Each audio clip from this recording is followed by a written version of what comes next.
All right. Well, today on the Industrialist, I think maybe we call it the Residentialist. Yeah. So, Yeah. Little twist. yeah, a little twist on it. But I've got the managing partner for the agency here in Frisco, Miss Heather Stevens. What's up? Thank you for having me. I'm super excited to be here. So. Yeah. Well, I'm glad you reached out to me to see if anyone was selling a house in my neighborhood. And I was like, that's what you do. Yeah. When you've got those specific clients and doing everything on the back end. Real estate's been so weird the past year and a half. So you got to get creative. Yeah. Well, so that was good because I was like, oh, you know what? I was just like, in my mind, I was like setting up guests. And I've always thought, I was like, I want to interview you too. And then I was like, oh, great. Here we are. Let's do this. Right. So, right. Reminder. So, well, thanks for having me. I'm excited. Absolutely. Also a Matt Cap investor. Yeah, that's right. Probably did our third deal. Yeah. Still rolling. I know. Isn't that crazy? Yeah. That was, 5? This was probably about 4 years ago. 4? Yeah. Yeah. So like that.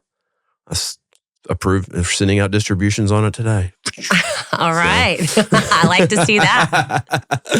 So, well, hey, let's just start with your background. Like, where'd you grow up? Where are you from? So I'm from Louisiana originally. Okay. So what part of Louisiana? Monroe. Monroe. Okay. If you're from there, you say Monroe. If you're not from there, you say Monroe. Oh. And that's how you know. No, I'm kidding. I wish I had the cool Cajun accent, but I didn't get that. Never we're a little further north. Yeah. But moved here 2011. Yeah. And was a dental hygienist prior to being a real estate agent. Yeah. Two totally different fields. But I feel like almost one and the same. You're still people, right? Yeah. Handling emotions and things like that. So it kind of segued in. What brought you to Dallas? At the time, my husband was in medical sales and his job gave him the opportunity. And it was just something we felt like, okay, this is something that we can grow. And we love where we're from. We love the people, but it was just time for a change. And we took the opportunity and it's been incredible ever since. He's actually in real estate now. So yeah. So Mark's from Monroe as well? He is. Okay. We're both from Monroe. Awesome. We'll be married 25 years this month. Nice. So, I know. That's awesome. Crazy. Yeah. Time flies. Me and Tammany just had 20. We just celebrated our 20th anniversary. So congrats. That's amazing. So that's awesome. So, okay. So you move here. You're a dental hygienist. Mm-hmm. Was it hard to transition to having to get people to shut up whenever you controlled their mouth for so long? This is true. I could just stick something in and now I can't. No, I'm kidding. It's terrible. I just knew that there was something more. That was a great career for that time. Yeah. But I believe life gives you different opportunities and there's stages. And I just knew there was something more I wanted to do. I got to a point I was like, do I want to be in this 20 more years? Under someone working hourly. That's not what I want to do the rest of my life. Yeah. So I got my real estate license for the first 6 months. I did both. So I would leave on my lunch break, change out of my scrubs, go show a house, come back, go after work, show houses, get home late. And I had a goal. And about 6 months, I hit that goal. I wanted to make sure I truly was going to, love it before I just dove into it 100%. I guess full time. I was doing it 100%, but both. Yeah. At 6 months, I had met that goal and I was like, okay, this is for me. And just launched into it full time and never looked back. So awesome. It's been a really great ride so far. So what year was this when you? 2015. So so we'll be 10 years this year that I've been in real estate. Yeah.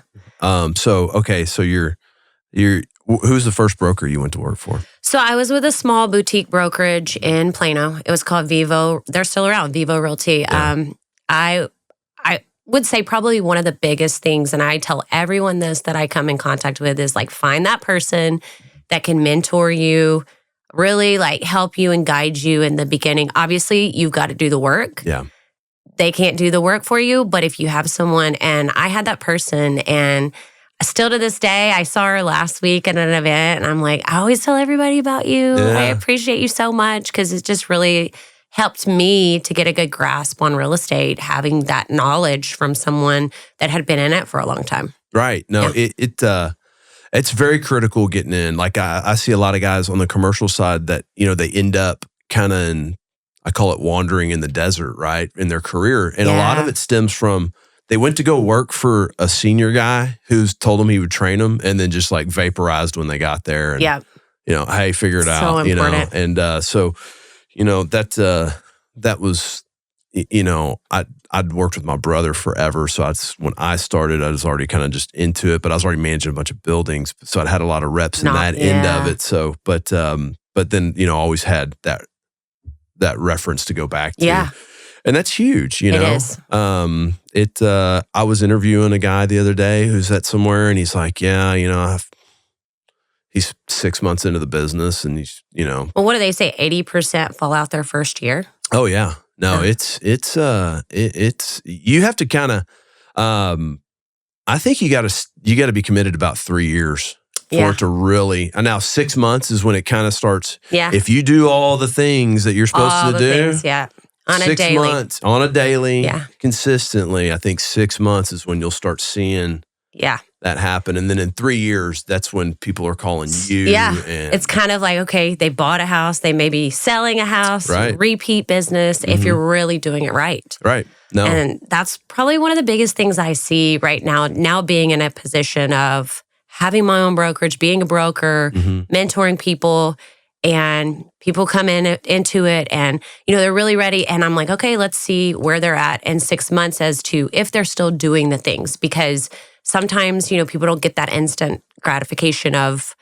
getting that closing in the first month, 2 months. Sometimes it takes 6 months. Yeah. And I mean, for me, I worked really hard and I didn't have my first closing until 5 months in. But when I had that, it was like boom, boom, boom, boom. I had 4, 5, 6, right back to back. But it was because I consistently did those things. And I can always tell, like, if it starts tapering off 5, 6 months in, I'm like, okay. Yeah. Like, you still gotta, it's a grind every day. It never ends. Yeah, it doesn't. I always say you have to be a little crazy to love it because it's such a roller coaster. Oh, it is. It is. Man, it'll, I always say real estate's a drinking sport. Half the time I'm like, all right, I need something. Yeah. Like, this has been a day, Literally, But no, I think I think sometimes people get in the real estate business and they see a lot of the end result. And the things you're talking about are the consistent things every day. And I think a lot of people, it's hard for them to be consistent every day. I think social media contributes a lot to that. We always show those highs but the real back end of things is a lot different, you know? Yeah. The reality of it. So it is. Yeah. Someone should dedicate a page to just deals blowing up. Right. What happened? Oh, this happened. Yeah. So, but I think that's something. I think sometimes people get into something like that and they think they want to do it, and then they're like, I don't think I want this. You know what I mean? And so it's you see it, and then they just kind of fade away. Right. Yeah. So okay. So you're at Vevo, and are you living in Prosper at the time too? At this point, yeah, okay. We've been in Prosper basically since we moved here. So since 2000, we moved there in 2012. We were like right in McKinney first. We didn't know about Prosper. My kids went to Prosper school, so we moved over to Prosper when there was a service station in Dion's house. Yeah, no, that's what So I got there. We bought our lot in 13. We built our house in 14. And so I was living in apartments in Frisco in 14, and then we moved in January of 15. And so like I'm still under. I think if you were there before the supermarket was there, you're like OG Prosper. Yes, you are. I remember my husband gets so mad because you go to that one service station and they would charge you like $8, $9 for a case of water. And he was like, this is such a ripoff. Yeah. Okay, drive to Frisco. Yeah. 15 minutes that way, sir. Yeah, exactly. I mean, I remember I would get up and I'd be leaving real early in the morning to go to the office, and there'd be deer just coming across Preston Road and all that stuff. So it's now we have, I don't know how many grocery stores, and we're on our 4th high school, know. So. I know, and the HEB's coming. I'm very excited about that. Yeah, that is a big, we're definitely getting an upgrade there. Yeah. So you're at Vevo.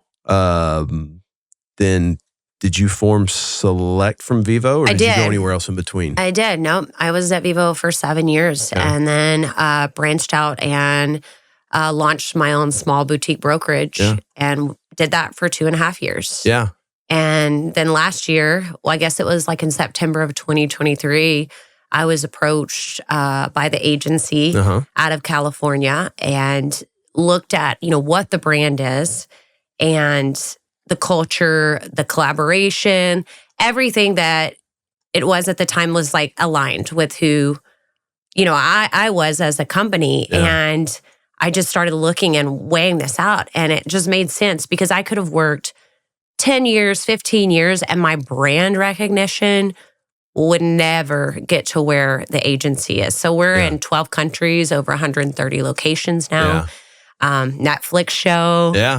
So the brand awareness is huge. And then it's also we're a boutique luxury brand. And so we're a lot different than a lot of the other bigger brokerages out there that, not to knock anyone, but it's just a unique brand and the brand awareness. I was like, okay, this is a no-brainer. So we launched in April of last year, 2024, the Agency Frisco. That's awesome. Yeah. Well, I do have to hand it to you. I thought your marketing on Select was very good. Thank you. Like I loved your logo. I love the way you spelled it, SLCT. Yeah. I thought that. Although I was like, the one thing I'm like, I really didn't think this through because people would be like, is this the SLC? I'm like, it's Select.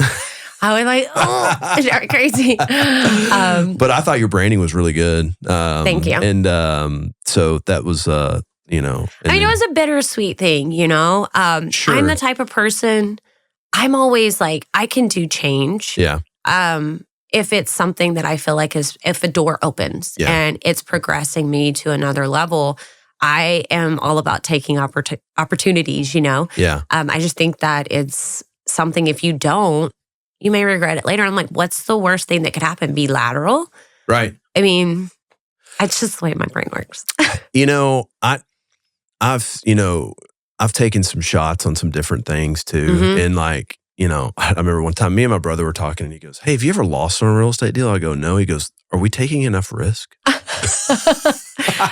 was like, okay, good point, And so now it was very, it's fun to like, in a way too, like when it works too, it's like, it's pretty exciting. Like, like I was telling you, we have a credit fund now. We're in our fund. Yeah, that's amazing. Like we do all retail. Wow. Like, we have 2 Chipotles, 3 Murphy's fuel stations, a Tom Thumb, like all these things. It's like, you wouldn't have ever branched out and never done it. And then, a lot of it started, we were just loaning money to people. And then one of our buddies at a family office was like, hey, we're out of allocation on this part of this side of our business.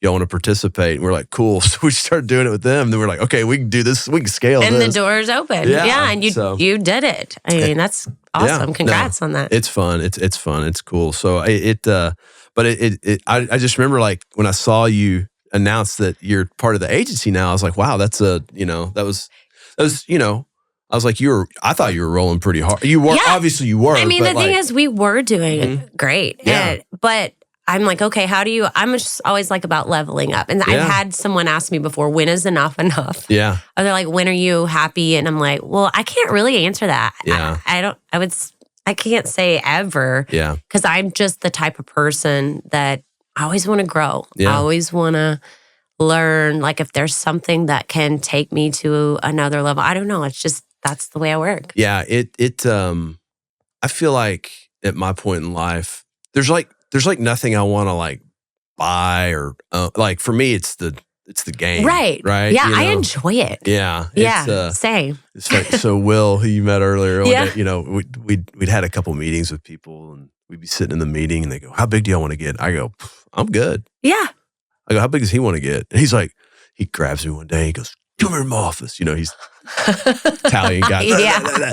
I was like, what? He goes, you keep saying this, man. You're gonna like leave one day? I go, no. I go, just like I'm happy. I'm good. Yeah. You wanna go big time? Let's go big time. You wanna like cruise? I'm cool. You know what I mean? But like, and he and I we end up digging up so much stuff. It's like miserable half the time anyways. It's like, he and I get to the point where it's like, when you were a kid, you'd call your mom when you're at a friend's house. Yep. And you're like, hey, mom, I'm kind of done. Can you come pick me up? Sometimes that's what we feel like. You're like, okay, this is enough. Yeah, don't get me wrong. There's days. Yeah. I feel the same. Yeah. I feel the same. Sometimes I'm like, what am I doing? But you know what? I mean, it's cool that, now you have a national brand and, and we are opening a second location this year. Awesome. In DFW. Let's go. Can you say where yet? Yeah. I mean, it's not, we just kind of got everything initially. So we're going to be launching the agency Rockwall. Okay. Yeah. That's a pretty growing area over there. It is. So. We looked and just wanted to be strategic and we just feel like that's an area that's really untapped as far as from a luxury. And there's tons of developers going that direction, so much growth. So I think it's going to be a really great and huge opportunity. That's awesome. Yeah. So how did the agency get in touch with you? Like, I don't know. Yeah. You know what's funny is I don't really watch TV, reality TV. And I was sitting there with someone that works in my office and they called me. And I get a lot of those calls, of people just dialing and recruiting. And when they said who they were, she was like, don't hang up. And I was like, okay. And so we had a conversation and I was like, okay, this sounds very interesting. And hung up the phone and she started telling me who they were. I was like, okay, that sounds really cool. Yeah. So did some research and that's when I started looking just at what that brand represents. Yeah. And the leadership from the top up. I mean, you've got Mauricio Manscu, who's one of the most successful, humans in real estate. Yeah. And he's done an incredible job of building this company for the past 12 years. Yeah. And I mean, we're launching everywhere right now. I mean, it's still just... We're in Turks and Caicos. We're in Cabo. We're in Spain. We're everywhere. So it's just really awesome, the collaboration too. I'm going next month to a forum and I'm going to be able to collaborate and we get a ton of referrals. We get a lot of, people that either are moving away that we can refer to or people moving. So that part has just been a huge game changer. Yeah.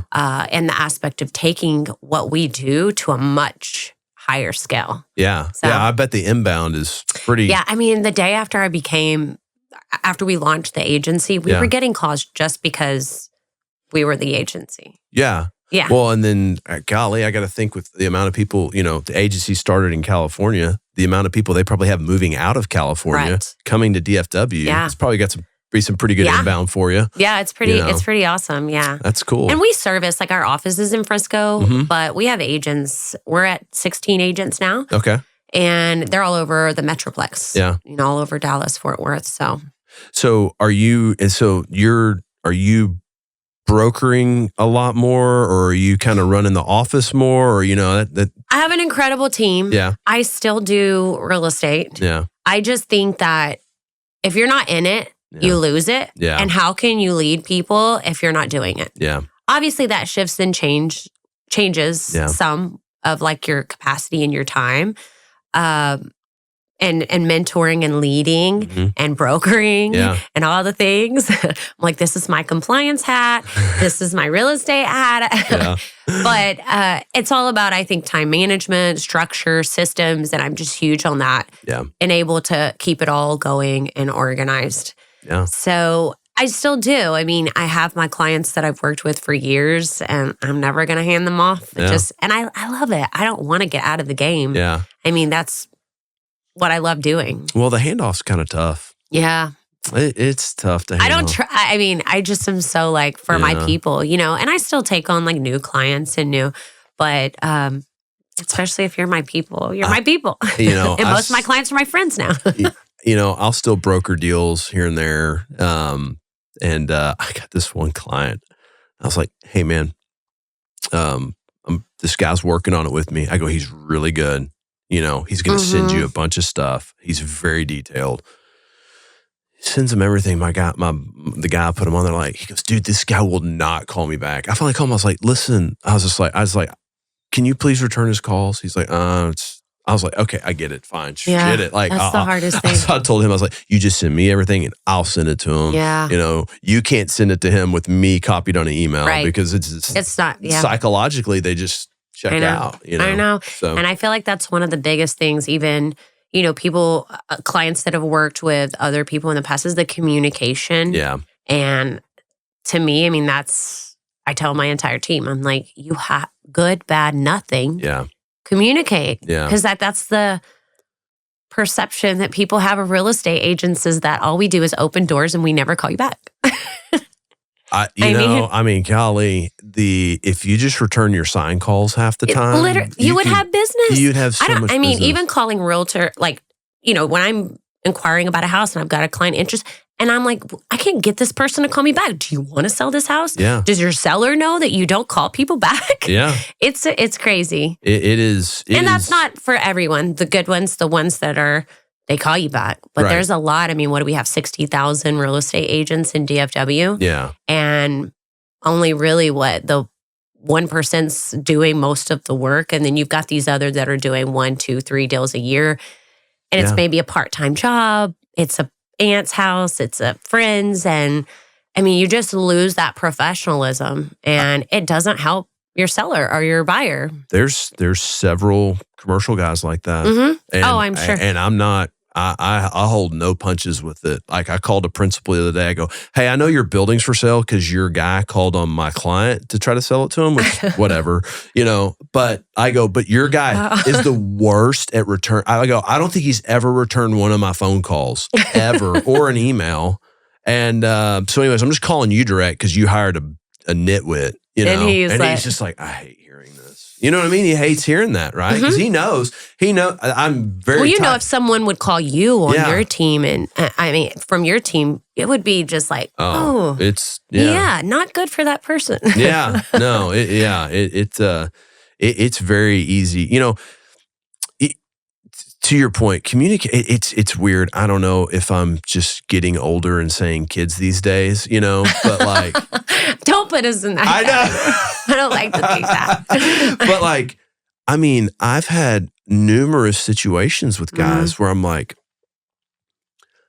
I'm not gonna lie, commercial has a really bad reputation of not calling back. I'm sure. Worse than residential. Well, and commercial gets they profile really, really hard. They do. They're like, if you don't have CBRE, if you don't have a name that they recognize, they're not calling you back. They're not calling you back. But like, I've had situations here lately where a lot of these brokers, I'm like, what'd they say? He goes, I don't know, let me ping them again. And I'm kind of like, dude, this is a $5 million deal. Why don't you just go to their office? Right. Like, go sit in front of them. And like most of the people that own these assets that we deal in, they're older. Yeah. They don't want to text. Yeah, I know. They probably have a flip phone, Literally. They still make those. They do. I just got a new phone and I thought about getting a flip phone because I don't have email on my phone. Should bring that back. Which people are like, you don't have email The simplicity. Oh, yeah. really? No. Wow. Good for you. People, it's funny. The bank emailed something to us the other day, and Will responded to him and said, hey, if you are emailing Jeremy, he's out of the office for real. It's like real mail to him. He'll funny. get to it, but it might be a week. Good to know. Yeah. Good to know. So, I check it every day, but like, it just piles up so much. I'm just like, I think we've lost that communication factor. I mean, It's funny that you say that because I literally said, I taught a class a couple days ago and I said, stop texting unless that person tells you I only want to text. Yeah. Stop texting them because you need to learn. And I feel like it's a lost thing as we go from generation. Again, I sound old. You're not. But from generation, even my kids used to when they were, teenagers, and they would be upstairs like texting me something like that they did. I'm like, hey, come down here and talk to me. We're not doing this through text. Yeah. And it feels like an easy way out, and it's a lost communication. Yeah. It's crazy to me. I'm like, pick up the phone. Things can be taken the wrong way, and it's so much more effective when you actually give someone a call. Absolutely. Yeah. It's a lot. It's funny. We just bought a ranch, and my there was an easement issue, which we've known about. It's my brother's on the ranch for 20 years. He wanted to sell it. Me and my old roommate from college bought it. But we went to family to talk about the easement because the property's landlocked and all this stuff. Yeah. So, and my son, like, we've kind of gone through. My son is just a nut job for hunting, and he was like, I want to be a hunting guide. I was like, you don't want to be a hunting guy. Dude. I go, why don't you sell ranches? You'll know where all the hunting is. True. And then you have the opportunity. Then you'll be invited. You'll be invited, right? You'll have to go. So win-win. You'll have You're to go making hunt money them. and invited. You have to tell them, hey, I have to hunt your property to see if it's worth anything. Right. I mean, that's a legitimate thing. It you know? is. And so it's funny. We go sit down with one of the family members. I mean, this guy runs a tractor, the auction in Graham, Texas, right? And we walk in there, and I'm like, we have this whole meeting. I made him go with me. I was like, hey, you need to watch this interaction because, know, this is the situation of Daddy said to never sell the farm. We don't give easements, blah, blah, blah, blah, blah. And so anyways, we go in there. We walk out of there. I go, you see that guy right there? I go, yeah. Did you notice he's sitting in an office? It's 35 degrees outside right now. There's no heater on. He can barely use a computer. Yeah. He's got to dip a snuff in. Like, you have to go talk to those people. Yeah. A text would not go over well. No. Yeah. No. You would have not gotten anywhere with that. You've gone nowhere with that. So I was like, I go, this is how you, so true, though. this is how you make deals. You got to go sit in people's offices. Take the time. Figure it out. I feel like we're in such a fast-paced world that everybody wants something done so quick. I don't have time to actually sit down and take the time to have a conversation with people and get to know them. And human interaction is key. Yeah. It is. Well, I always say it's real estate and people are real and you have to get in front of them. Right. And that's where I think it's very effective. It's, when I am in front of my email, people start using email like instant messenger. And I'm like, close. Yeah. So no, but I think that's a key takeaway for a lot of people that want to get into real estate. I think you will beat everybody every time if you just go get in front of someone or pick up the phone and call them versus email them, text them. I mean, there's a lot of things out there too of the quick dialing and and that's all great. I'm not knocking it. I'm all about technology and I'm all about. But still, and yet, there's some of the basic things that you will never, if you want to be successful, don't ever go away from that. Yeah. It's all about working efficiently, but at the end of the day, that human interaction is what it takes. You're always going to beat the person that just texts or email by showing up. Right. You're always going to beat those people. I always call that must be present to win, right? Yeah. You have to, so true. If you're just sending those weak communications and we had a deal in San Antonio. I met with the building owners. They own the business forever. They want to, they're 75. They want to sell it. And the broker is like, yeah, I pinged them. I was like, dude, go to their house. No. They want to talk to somebody. Do you think that they are going to give you one of their biggest assets? It's their whole net worth. Yeah. Okay. Put yourself in their shoes at 75 and So it's interesting. That's a good thing to pick up though for young brokers. They you will totally win by just being in front of people and being real too. Yeah, I mean sometimes I go when I bring agents in. So when I was Select Label, I was like I'm gonna bring all of these new agents in that are just starting.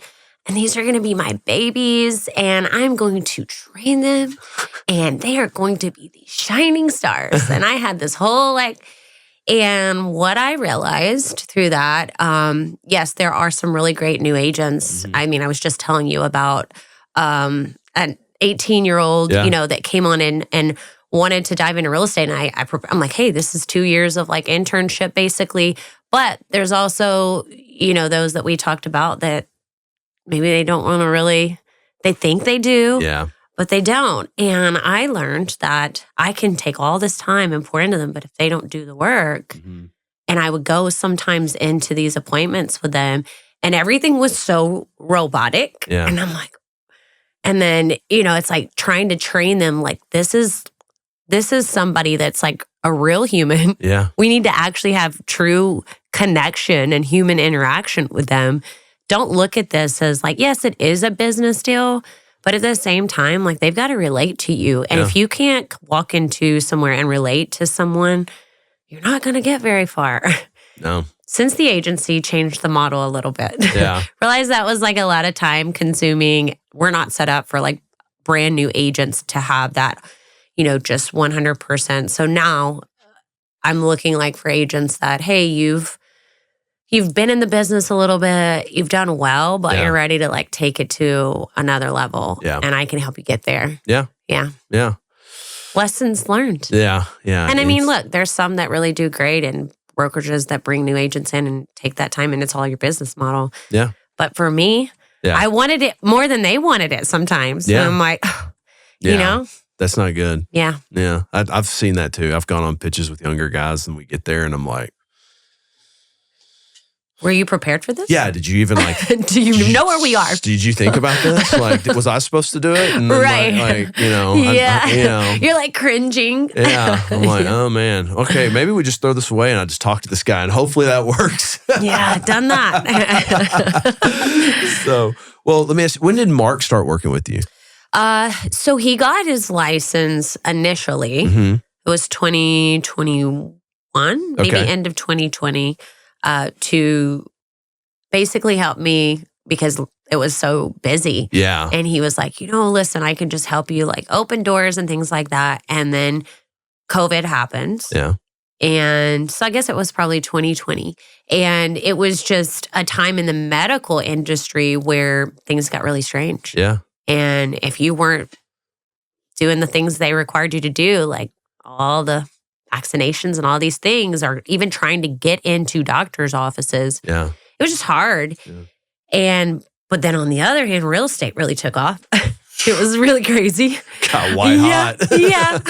And at that point, he was like, I'm going to do this full time. I enjoy it. Yeah. So that's awesome. That's when he launched in full time. So he did it part time for a little bit. Yeah. And so now it's funny because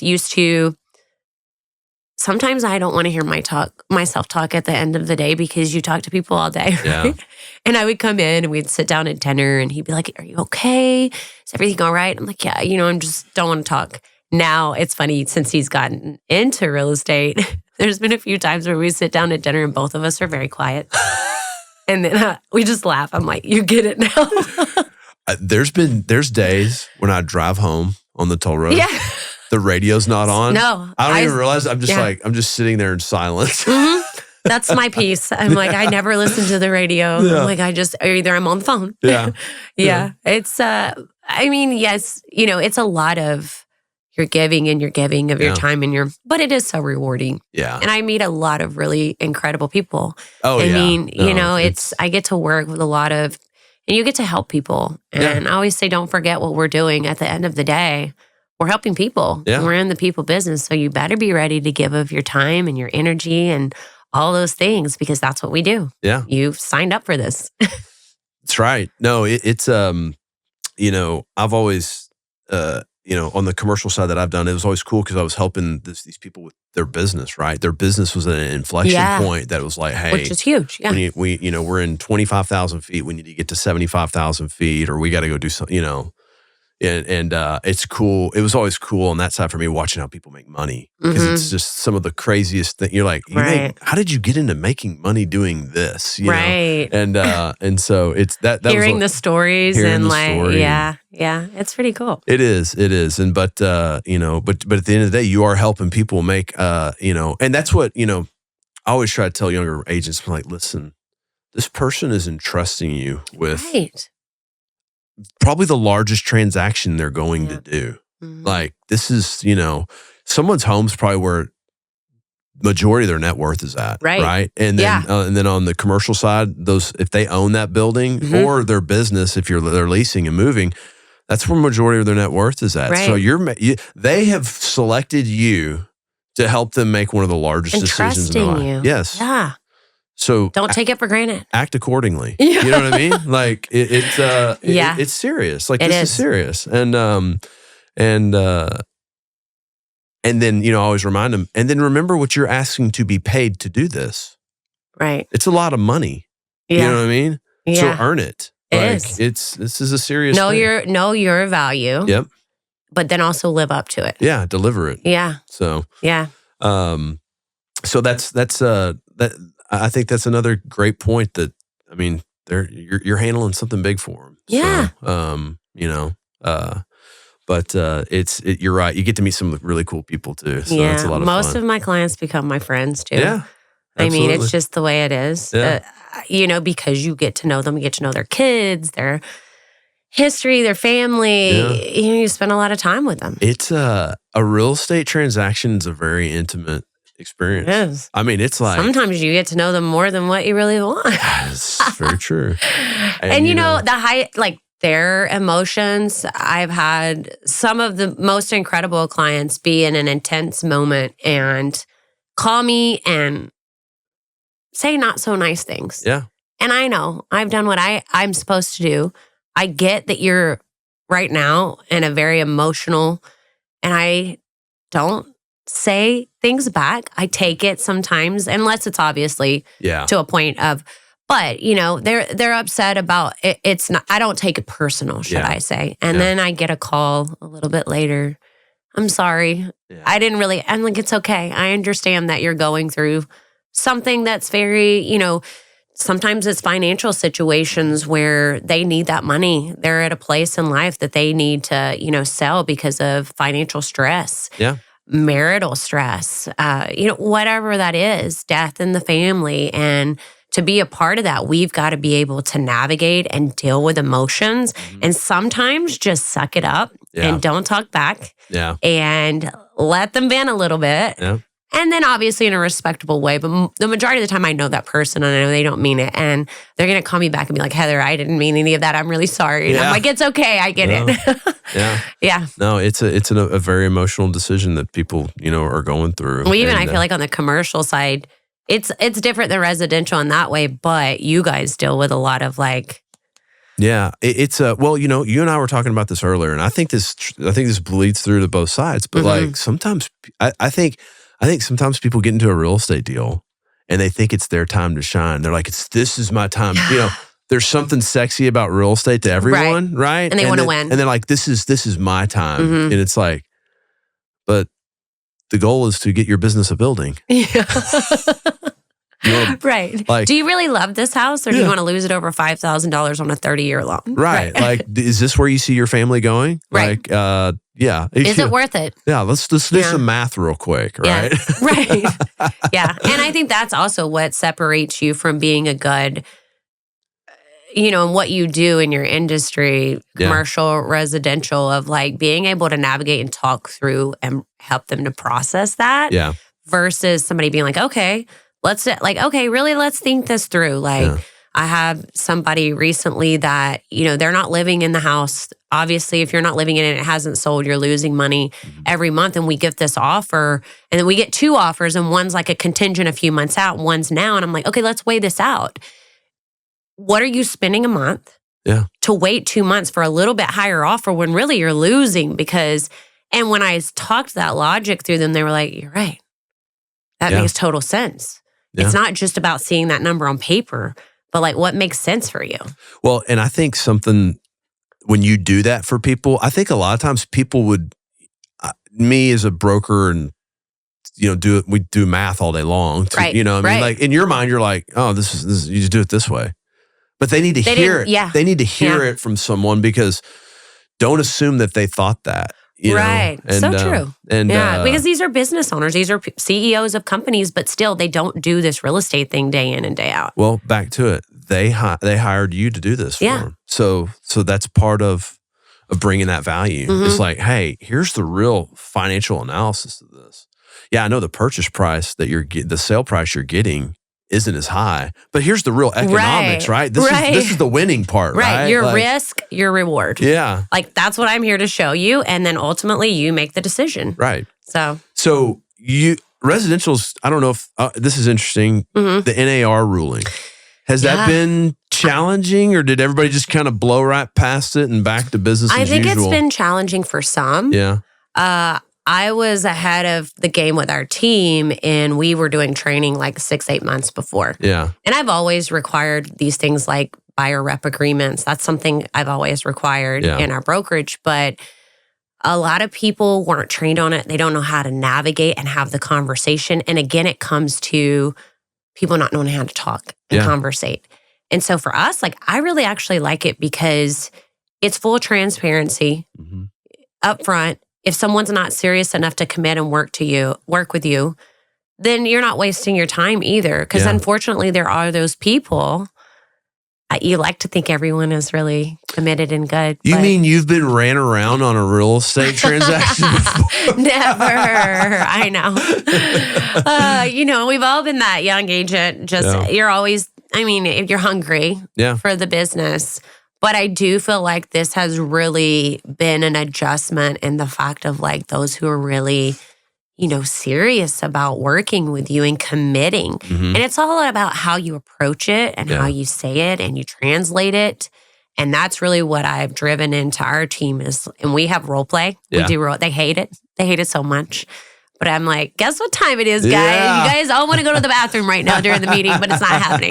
But it has helped them in being able to navigate that. Yeah. Because I think sometimes role play is harder than actually talking to an individual when people are sitting there watching you. So if you can do that, awkward, right? No one loves it. No. But I felt like it's been a good thing. I don't see a negative in it. Yeah. Obviously, there's been all this uproar about it and different things said to where some people don't really, they're just like, oh my gosh, I don't have to pay. I don't have to. That's always been negotiable. Yeah. It's always been negotiable. It's just more transparency. Well, so when you go on listing presentations now, are sellers saying, hey, I don't want to pay the buyer's agent? I have had a couple ask about it. And I'm like, okay, well, let's talk this scenario through. Yeah. And I just really lay it out there. Like, if you don't, they already have a buyer's rep agreement because that's required now with whatever percentage they've agreed upon. So somewhere, either the buyer's going to say, I'm going to move on to another house because I don't have the funds to pay my agent and you're not willing to, or they're going to roll it in somewhere, whether that's with the lender, whether that's in concessions, like somewhere along the way, it's going to have to be, so you could be doing yourself a disadvantage by doing that. Yeah. And so, they're probably going to come in on a lower price because they're having to come up with that fee at the end. So we just talk through that. And really at the end, like when I talk through it with them, I've never had anyone say, I don't want to pay. Yeah. But again, it's communication. Well, and so now when you load it in the MLS, do you have to put in there, hey, there's no buyer's agent fee on this deal? No, you can. Oh. You can't say that. So an agent, it's a little bit extra work, which agents hate, but you have to call and say, is the seller compensating? Is the brokerage compensating? Is there an agreement? Yeah. And that's where, from a seller's advantage, it is an advantage for them because if you send me some lowball offer, it's not written that I'm giving you that percentage no matter what, which it never has been, but that was the what people thought. The basis of the, Right. And so now, when someone calls me, I'm like, hey, with a solid offer, we are giving this. Yeah. But, we need to see the offer to tell you exactly what the seller's willing to give because it's their bottom line in their net too. Yeah. So that's been an advantage to, a seller. I've had one working with a buyer. I had one that I called and the seller was not giving compensation. And we went and viewed the house and I just was transparent with my buyer. And I said, listen, we have an agreement and they're not willing to compensate for, us coming and me bringing you to this house. Yeah. And so I just want to be transparent up front. We can try to roll it in different ways. And she said, you know what? I don't want to move on with this house. And so that's the feedback I left. Yeah. And like, hopefully, that seller sees it affected a buyer coming to his house for that reason. Yeah. So it's been interesting. So on your buyer rep agreements now, is it kind of like stated that, hey, in the event the seller doesn't provide a fee, you're agreeing to pay X amount fee? So in that paragraph, it reads like, first, we're going to seek compensation from the seller or the listing brokerage. And if they're not willing to, then, we're going to come back to you for that fee. Yeah. So it also makes agents have to learn how to negotiate on that part too. If you're not a good negotiator, you don't get paid. Yeah. Yeah. So I feel like that's why some people have struggled with it, just because it's a skill. Well, I do like the fact that they're committing to dollars on the buyer rep agreement because, to your point, they're more committed. They thought about it. They thought about it a little more before they screw you on a transaction. Correct. Yeah. And you're having to explain, what this means. Yeah. And, get that full transparency, which I do feel like I've had buyers that have called me and I'm like, well, have you been working with, have you signed anything? And they're like, I don't really know. Like I've signed something. I'm like, well, that's what you need to go back and check and see. I can't, work with you if you've already committed to someone. And a lot of times people don't even know what they're signing. And so I do feel like that's more transparency now of having to really walk through that. And if you don't have training for that and you have not learned how to do that, it's going to be tough. Yeah. It's going to be tough because people are going to ask you questions. And you better know how to answer them. That's right. Yeah. Well, I mean, they'll probably be reading the document now that they're, because everybody's heard in the news and all these things. Yeah. Well, they've always been under the assumption too that they don't ever have to pay a fee. Correct. And it's always been that way. It's always been the same way. We always seek from the seller first and then, but now people are more aware and awareness brings questions. Yeah. So it's been interesting. It is interesting. But, they say, I think I saw statistics where I think like 60% of NAR is going to fall out this year. I mean, there's still agents that. So I tell my team, I'm like, you're still here. Yeah. You're past 2024. Yeah. Interest rates are going down slowly. Hopefully we see them go down more. Yeah. You're still here. So you're ahead of the game. But, there's still agents that just, it's hard. It's been a hard navigation for people. Yeah. Mm-hmm. So, okay, you've got to kind of see some pretty dynamic markets over the last 6 years-ish, right? Like, it was going. COVID took a break for a couple months and then boom, like lit up. So like, from going from the white hot to now, what's it like now? Before COVID, you experience that. And then it's funny. I met with the agent yesterday. I'm like, oh, you're a COVID baby, like realtor, like you created, because all these realtors, everybody wanted to be a realtor during COVID. Yeah. And then we've seen a lot of those are the very same people, unless you really, because it was so fast paced that you weren't building a business on the back end. You were working transaction to transaction. I'm not saying everybody. No, that is a very good point though. Yeah, but you're an entrepreneur, you're building your own business and you better have those systems and processes on the back end to sustain it. Yeah. And I feel like that's what I've seen a lot with those agents that came in at COVID and everything was like, you didn't have to go on for the business. It was like coming to you. Everybody is moving here and you didn't hardly even have to show houses. Yeah. How that's transitioned is now there's a lot more options. Yeah. There's a lot more time. People feel like they have homes are on the market longer. Days on market is the average days. And so it was a weird transition coming right out of COVID when interest rates started going up. And these sellers were still in the mindset of COVID. Yeah. And they wanted to ask more for their house. But a buyer looking at these interest rates was like pulling back. Yeah. And so we started seeing these homes, on the market longer. And sellers were freaking out because their house didn't sell in a weekend. And it was like, that where's has my 30 offers? Right. Right.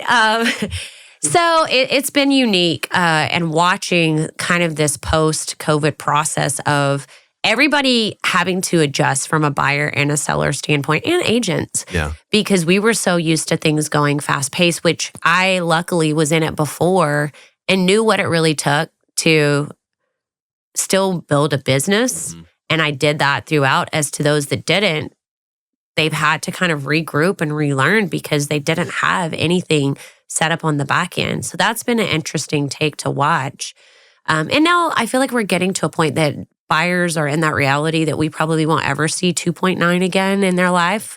Yeah. It is what it is. Sellers are like, hey, I think it's, again, communication and telling these sellers like up front, like, I mean, I say that. We just had one that was almost a $2 million property and it went under contract in 4 hours over asking. It still happens. Yeah. It still happens. It was a beautiful home. Yeah. But in reality, like the majority, buyers have got a lot more option. They're taking a little more time, so be prepared for that. Yeah. And it's been an adjustment, but I think people's mindsets are getting there of where we are. Yeah. And more buyers are coming out. Sellers are being more realistic on their pricing. So a lot of things you said parallel in the commercial a lot too. So sure. Yeah. A lot of these commercial brokers got in, COVID happened, and we're very focused on the industrial side. Yeah. Warehousing went kaboom. Amazon couldn't build buildings fast enough. And then investment sales went nuts too because capital was so cheap. Right. And development in commercial real estate is never built to demand. It's built to the cost of capital. And so when money's 3%, it's gangbusters. Right. So a lot of brokers got in. They're just selling buildings, and there was a point. It's always been the rule that a user of space, someone for their business or something like that, will always pay more than an investor will, right? Because they can move right into the building. They don't have downtime. They don't have that risk. Right. That flipped after COVID. Investors were paying way more than a user would, and they were driving rates up on leases. But a lot of brokers, I mean, you just kind of had to like put the property on CoStar, and guess what? You had a proposal at full price, you know? And so none of them really learned how to work a real transaction that has challenges. It's actually work. It is work, right? And now a lot of them are not making money because they're like, what do I do? I don't have any tenant rep business. I don't have any this other stuff. I just sold investment deals to people forever, and now now interest rates have screwed up pricing so bad, right? Yep. And so, very similar to on residential, commercial, all these mom and pops that owned a nice building and all this had gotten all these offers all day long, unsolicited offers on their building. Hey, we'll pay you $150 a foot, $200 a foot. Well, when interest rates moved, that's not worth that anymore. Right. And you're not going to get it. But you know what they think their property's worth? It's still $150, $200 a foot. So that's been a real challenge for us. Like in 22, we bought, like in 23 and 24, we bought half of what we bought in 22. Wow. And, it's just How challenging. do you see 2025, like so far? I see very similar to what you're saying. People are starting to come to reality on pricing on their properties. Right. Because the big thing is, the one thing we're fighting is if people don't truly understand what affects interest rates. Because right now you hear a lot of news about the Fed lowering rates, but the 10-year and the 5-year are just pegged right now. And that's, everybody's tying to that. And then, a lot of mortgages are tied to the 10-year and 5-year. And then a lot of agency debt that goes on longer term deals is all tied to a spread over whatever treasury you pick. And those, you're talking a 200 to 250 point spread over that treasury. The 10 years at 4.5 right now. So I mean, you're paying, 7. Yeah. That's what it is. Yeah. Well, when it's 7, it's better than 9. It's better than 9. And I'll tell you this, those 2 years that we bought half of what we bought in 2022, out of 10 deals, we got 7 of them owner financed. Like we just, hey, look, I can pay you this. And because I felt like the properties we would always underwrite to bank debt. But then we would go in with the owner finance option. And we were very successful at getting it. And we got, when debt was 8 and 8, we were getting 5.75, 6. We'd get interest only for 2 years. Yeah. We got one deal, no payments for a year. Those were your times that you could be creative. Yeah. And But you have to know how to navigate that. Yeah. And so we would do deals too. It'd be like, guy owns a business, needs to wind it down. This guy's never paid anybody rent. Yeah. And we buy his building and he's wind his business down. He don't want to pay us rent. Yeah. But I get him to owner finance it to me. I'd say, hey, owner finance it to me. You can take a year to move out. Don't charge and don't charge me any mortgage payments. I won't charge you any rent. And they love that. Yeah. Because when I told them what the rental rate is for giving them the number that they wanted for their building, they're like, I ain't paying you that. Yeah. Well, it's math, sir. Like, this is all math.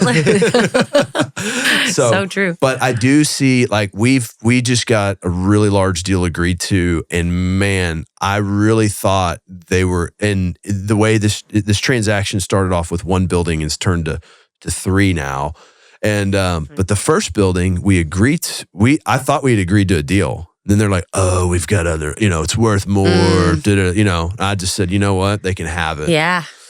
It's when you got to make the smart decision. It's not worth getting caught up in the game. Oh, no. And I knew it. And the broker representing us on it was trying to push me into it. And I told him, I said, you are getting brokered right now. I'm not going to be a part of this, but you're getting brokered right now. Yeah. Listen to me. I'm telling you right now, you're getting brokered. And sure enough, I call him about 40 days later. I go, so where are there other offers at? He goes, they all vaporized. I was like, He goes, I was going to call you today because I think it's coming back to us. And then they had 2 other Worth the wait. Yeah. So now and it's wild because the transaction's probably gotten about 8 times larger now.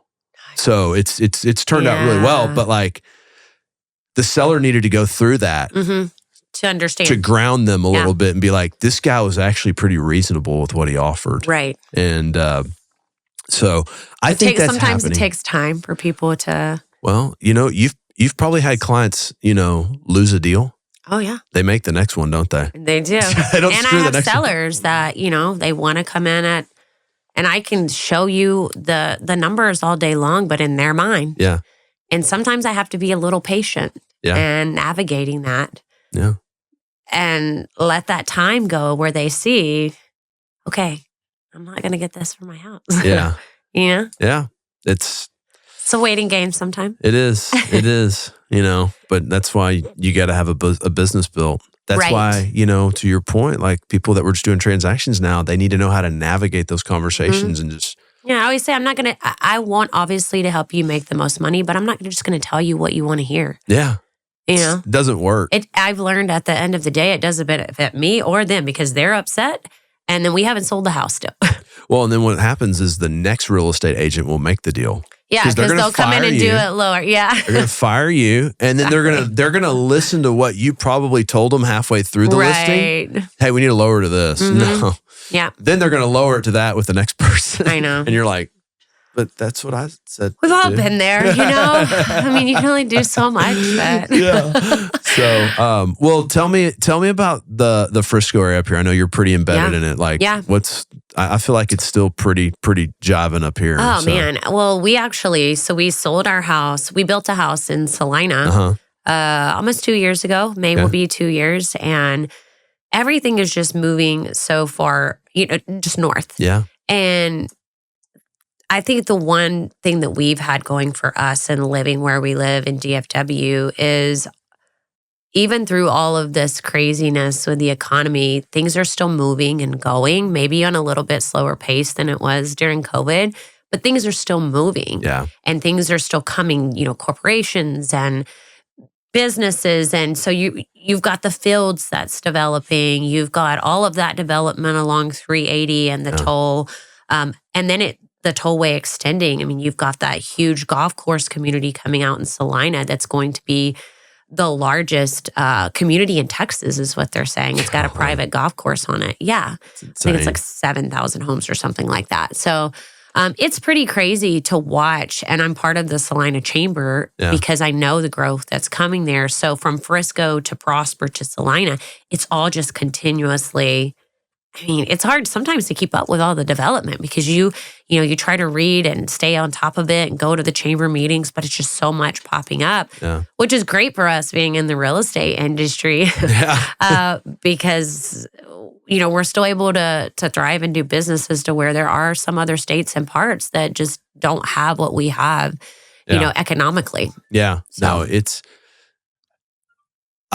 I love the economic growth. I hate the traffic. I know.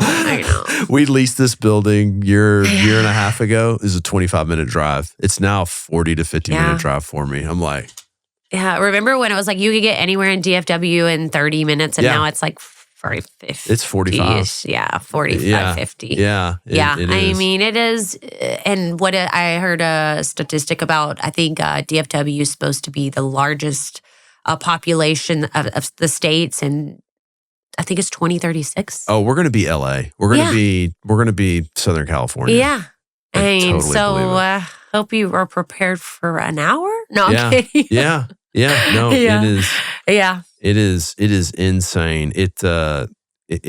It's like a bittersweet thing. I do hate the traffic and everything, but I do love having some of the things a little more convenient where I am. Oh, yeah. Like used to, we would drive into Dallas to go to, eat and go out to. Now I'm like, I don't really go past Legacy West because everything's here. I don't need to. And once they build fields out, you're probably going past El Dorado. Yeah, I mean, there's going to be a lot of restaurants. I'm sure you've seen everything that's coming there.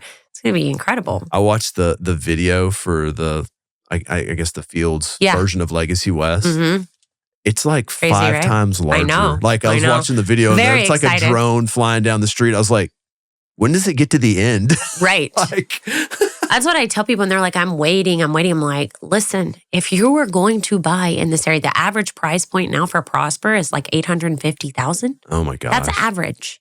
So, I mean, because you've lived there that long. I remember you can't even hardly find a house under $500,000 there. And that's a small, you've got villas and things in the fours. It's crazy.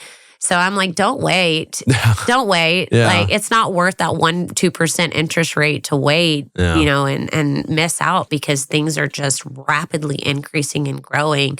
We're in an area that's thriving. Yeah. So people sometimes think because you're a real estate agent, you're just saying that. And I'm like, I promise. And those people 3 years ago, I had this one guy, he was like, I'm just going to wait. And I was like, okay. I was like, I'm here for it when you are. And I think we talked for 3 or 4 years. Yeah. We got to the closing table and he was like, Heather, I hate to say this and admit it, but I should have bought 3 years ago. Yeah. I just overpaid for this house, what I could have got for it 3 years ago. And I'm like, it's true. I mean, it's not just a real estate agent talking about it. I mean, look at what's happening. Look at the history. You can go look up the numbers. So. Yeah. I call my house in Prosper the best real estate deal I never meant to make. Literally. Everybody wants in your neighborhood. Yeah. Yeah. I have people like, can I live there? Yeah. I'm like, well, no one wants to move out of there. Yeah. Yeah. And that's what we did. We got an acre in Salina because we know what's coming. Sure. So it's like we're out like you were in 2011, a little out there. But I'll drive 15 more minutes because the equity I'm going to gain because of everything that's migrating out that direction. Yeah. We were living in Valley Ranch in Irving when we decided we needed to move. And we looked all over the place and Tammany was like, hey, let's move to Frisco because Jill and all of them are moving. And she's like, we'll move in this Newman Village neighborhood. I go, 1 acre minimum. And I was like, you can't find that. You know what I mean? She found it. Because my territory was Regal Row and 35. Mm-hmm. Like, I'm like, I am on the street on Regal Row and 35, like all day long. Like, this is like, I got to travel that far. And, and you felt like you were in the middle of nowhere at that time. Oh, yeah. Well, then she calls me one day and goes, would you consider moving to Prosper? I go, I don't even know where Prosper is. Right. It sounds cool. Yeah. She goes, it's 10 minutes north of Frisco. I go, okay. She goes, and I found a house on 5 acres. And I was like, yeah, I'll go look at that. If I'm going to drive, it's worth it. Yeah.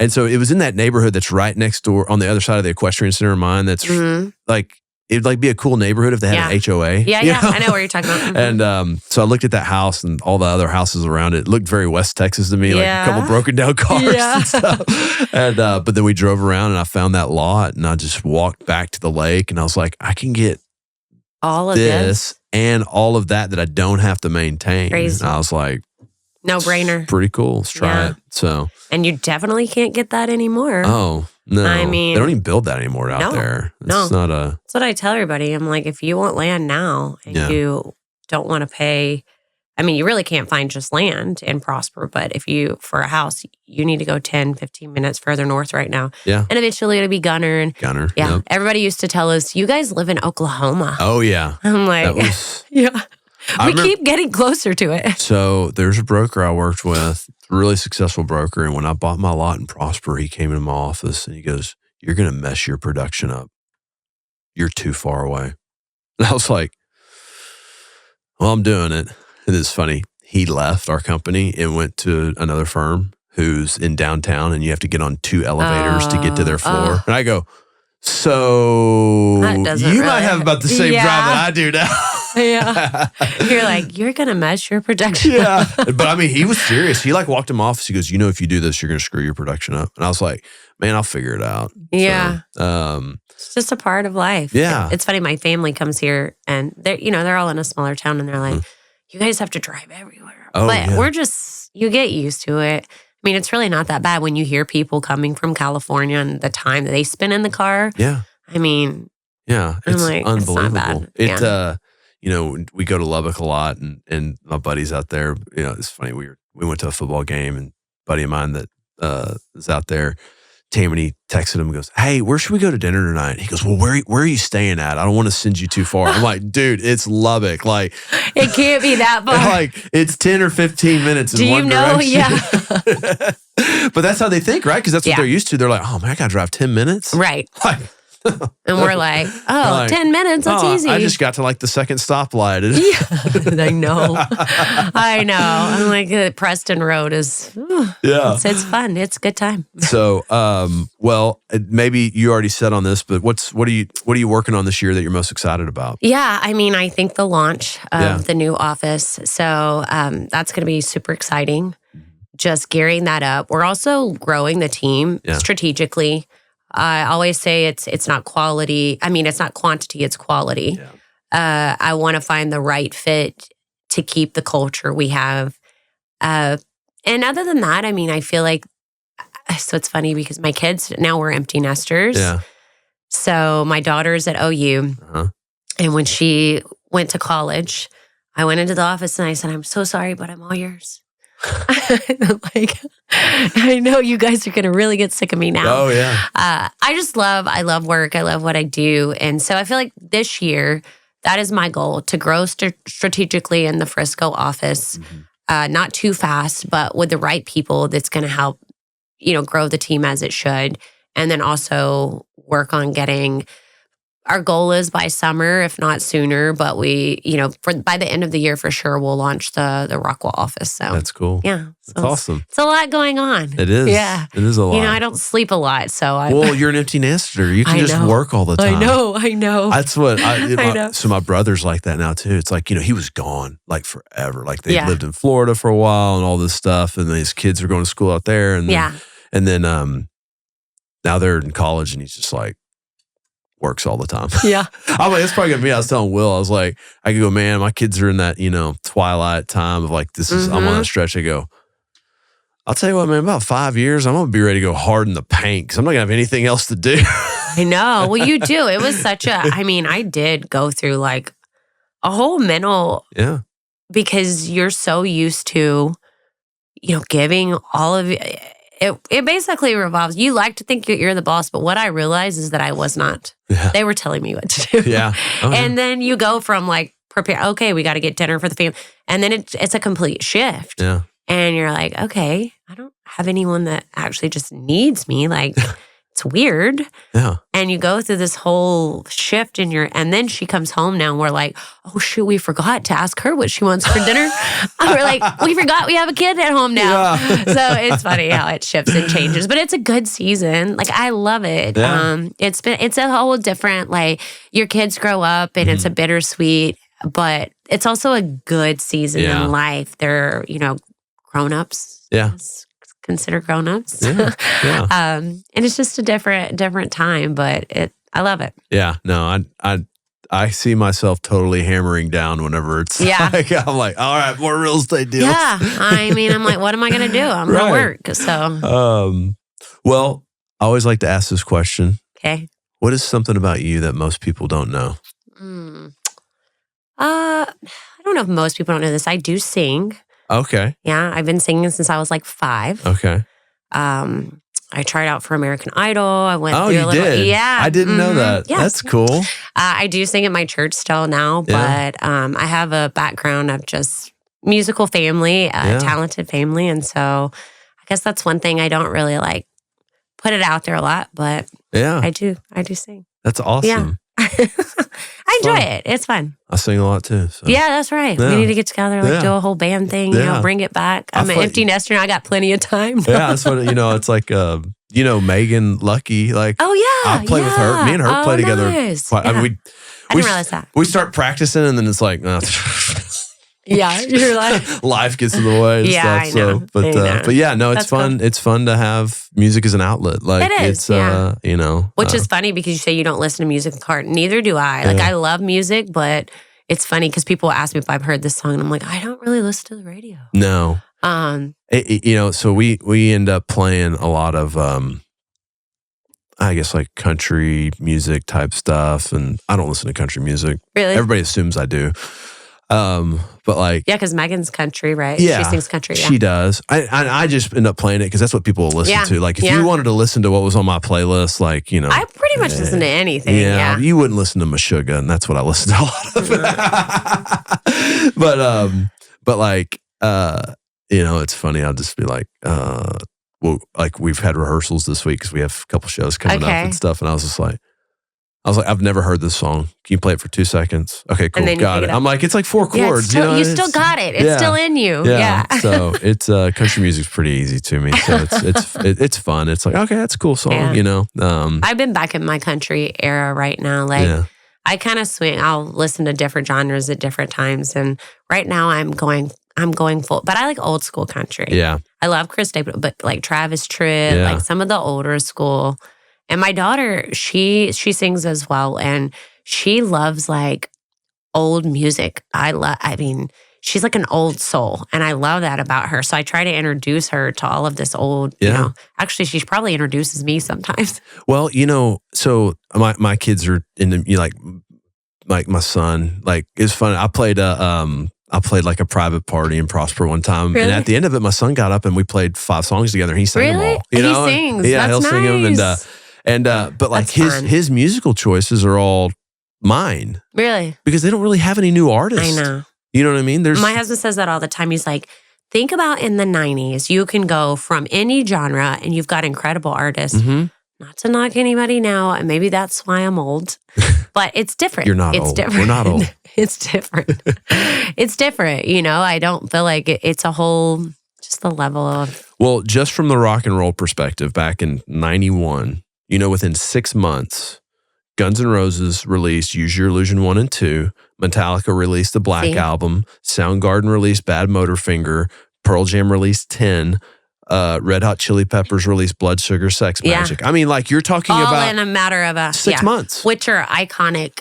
Yeah, forever. You're talking about bands that are still touring. You know, and it's crazy. But I think most of the music now it's rap and hip hop, which you know there's some good stuff coming out of it. But there's no rock bands anymore. No. I know. They're all interesting, right? Yeah, I mean it's either country or it's either country or hip hop, and so. But you know, my son, you know, it was great. You know, we all went to the Creed concert. Okay, it was fun. And so me and him went when they came through in October, and I'd never seen them before, and I was like, I want to go see them, and it was phenomenal. Really? And then they came back and they played at Choctaw. Yeah, and there's a band called Seven Dust that opened up for him. And I used to listen to Seven Dust just religiously. Yeah. Like, and they used to come to Lubbock and play these bars all the time. So I'd seen them in Lubbock all the time. And you're like, I was like, I told my son, I was like, you're going to love this. Like, you're going to love these guys. Yeah. They're awesome. Did he? And like I saw him going to school the other day. He had a Seven Dust shirt on. And I was like, this is cool. You're like, that's my child. He was like, man. Taught him well. Yeah. And so it was the you know, that's my daughter, fun. she's always wearing like a Pantera sweatshirt and stuff like that. You're like, yes. Yeah. I was like, I am winning in life. Winning. So, it's fun. I'm taking my kids to the Deftones concert in a month. And so, you know, they're that was like their Christmas present. They're like so pumped to go to the Deftones concert. And I'm like, golly, that's like, I was been listening to the Deftones for 25 years, you know? Wow. So yeah, no, I music, love that. I love music. It's a big part of our life. So that's cool. Yeah. So, thank you for doing this. That was really fun. Thank you. That was really interesting. I know. You know, we covered a lot of ground. We did. That's, you know, it's pretty easy when you want to just talk real estate with real estate people. I know. I'm like, you can tell me to shut up now sometimes. I'm obviously, now you know why I am quite a dinner, because I talk all day. I have the gift of gab. Yeah, there you go. So, but no, this was great, man. You know, if anybody wants to reach out to you, if they need a home up in, you know, in the Dallas-Fort Worth area, absolutely. How do they get a hold of you? Instagram, any type Facebook, social media. Also, you can, you know, call me directly. I'm always answering my phone. I believe you're not a good real estate agent if you're not answering your phone. That's email, call my office. So I'm pretty easy to get in touch with. There you go. Yeah. We'll put your links in the show notes. So. Absolutely. Love it. All right. Heather Stevens, everybody. Thank you. Yes. Thank you so much.